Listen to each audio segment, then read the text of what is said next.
নমস্কার বন্ধুরা, পুপুর রান্নাঘরের আরেকটা নতুন পর্বে সবাইকে স্বাগত জানাচ্ছি। টাইটেল তো তোমরা দেখেই নিয়েছো। আজ ভীষণ সহজ, সুন্দর আর খুব সুস্বাদু একটা রেসিপি তোমাদের সাথে শেয়ার করব। তেলাপিয়া মাছ অনেকেরই ভীষণ পছন্দের মাছ, সেই জন্য আজকে আমি ঝটপট হয়ে যাওয়া এই রেসিপিটা শেয়ার করছি, তেলাপিয়া ভাপা। আশা করছি এটা তোমাদের প্রত্যেকেরই ভালো লাগবে, আর ভালো লাগলে প্লিজ একটা লাইক করো, কমেন্ট করে জানিও কেমন লাগলো। বাড়িতে অবশ্যই তোমরা ট্রাই করো। আর নতুন বন্ধুদের অনুরোধ করব এরকমই সুন্দর রেসিপি পেতে আমার চ্যানেলটা সাবস্ক্রাইব করে সাথে থাকা। তো এই রান্নাটা করার জন্য দেখো এখানে আমি 4টে তেলাপিয়া মাছ নিয়েছি। মোটামুটি বড় মাপেরই, একটা বেশ কিছুটা ছোট রয়েছে এখানে, আর এই 3টে কিন্তু বেশ বড় মাপের।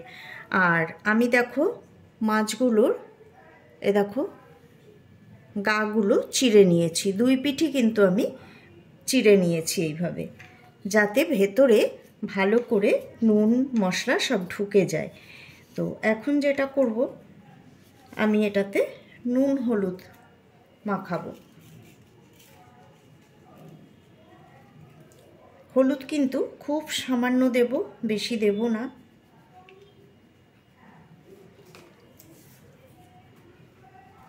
এবারে নুন হলুদ মাখিয়ে মিনিট 5 কিন্তু আমি এটাকে এইভাবে রেখে দেব।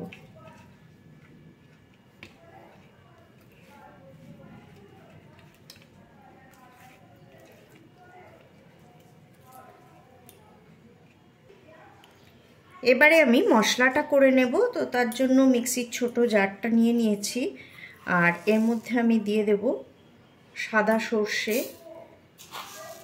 আমি এখানে 3 টেবিল চামচ মতো সাদা সর্ষে দিয়ে দিলাম।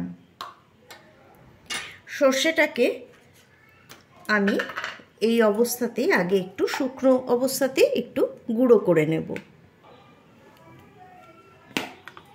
সর্ষেটা দেখো আমি একদম গুঁড়ো করে নিয়েছি। এইভাবে করলে না সর্ষেটা খুব সুন্দর পেস্ট হয়ে যায় এবং খুব তাড়াতাড়ি পেস্ট হয়ে যায়, বেশিক্ষণ কিন্তু টাইম লাগে না, নইলে অনেক সময় লাগে।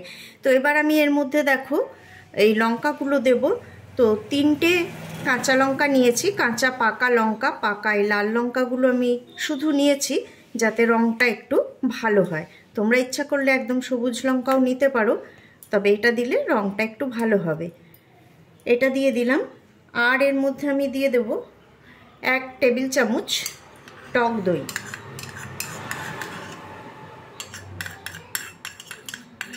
এটা আমার ঘরে পাতা টক দই, তো তোমরা দোকান থেকে কিনে এনেও দিতে পারো।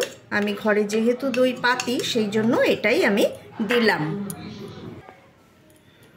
এবার এর মধ্যে আমি সামান্য একটুখানি জলও কিন্তু অ্যাড করে দিলাম, দিয়ে এবার এটাকে আমি একটা পেস্ট তৈরি করে নেব। তো আমি একটা বড় বোল নিয়েছি, আর এর মধ্যে কিন্তু এখন আমি যে সর্ষের পেস্ট করেছি সেটা দেখো নিয়ে নিলাম।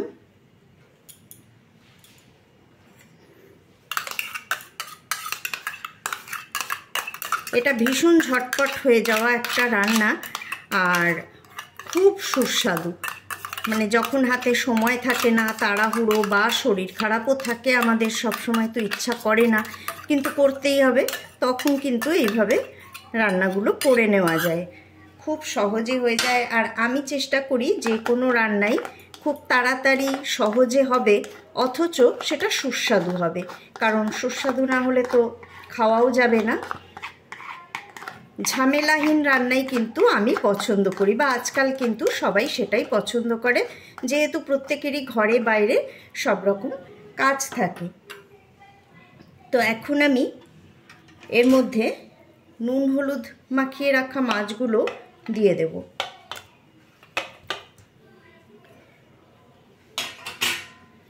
আর মিক্সিটা ধুয়ে সামান্য, বেশি নয় কিন্তু, একদম 2 টেবিল চামচ মতো জল আমি এর মধ্যে দিয়ে দেব।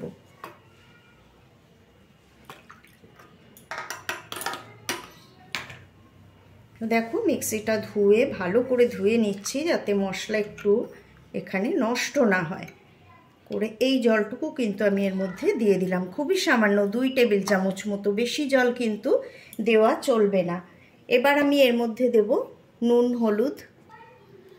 মাছেও কিন্তু নুন হলুদ মাখানো আছে, সেটা মাথায় রেখেই কিন্তু আমাদের সবটা করতে হবে। তো দিয়ে দিলাম একটুখানি হলুদ গুঁড়ো আর দিয়ে দিলাম স্বাদ মতো নুন। দিয়ে দেব সর্ষের তেল। অনেকেই বলে এটাতে সর্ষের তেল বেশি লাগে, আসলে তা নয়। মাছটা কিন্তু ভেজে রান্না করতে গেলেও কিন্তু আমাদের তেল লাগে। তো মাছটা যেহেতু ভাজা হচ্ছে না, তো সেই তেলটুকুই কিন্তু এখানে আমরা দিচ্ছি। তো এখানে আমি দেখো 3 টেবিল চামচ মতো তেল কিন্তু দিয়ে দিলাম। দিলে আরও 1-2 চামচ দেওয়া যায়, কিন্তু আমি দিচ্ছি না। এবারে দেখো সব শুদ্ধ ভালো করে আমি একটুখানি এগুলোর গায়ে মাখিয়ে দেব।